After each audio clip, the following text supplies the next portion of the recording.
Let's talk about concrete pours and Nexum. In most cases, you're going to use a pump. You're going to be up fairly high, and you need to get that concrete up and down through the wall. There are occasions where we've used a conveyor, but it just depends on the conditions and what's going to happen.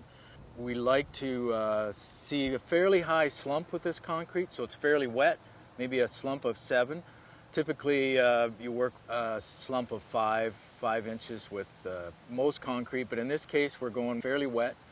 The Nexum will de-water it quickly, and it'll absorb that water, and it'll actually make the concrete harder. We go with 25 MPa, a pumpable mix, so it's going to likely have a pea stone in it, 10 mil, or small round little stones.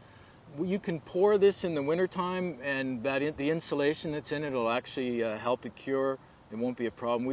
We've poured in very cold weather and had no problems whatsoever. The pump, we like to have a 4-man crew, so there's generally 1 guy on the pump and 2 guys just eyeing what's going on, helping move things around and making sure that everything's flowing.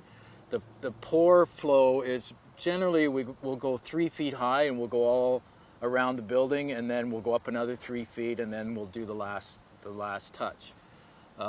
Vibrating is important. Consolidation, all concretes should be consolidated.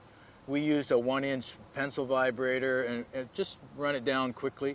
The concept is to consolidate, it's not to move concrete.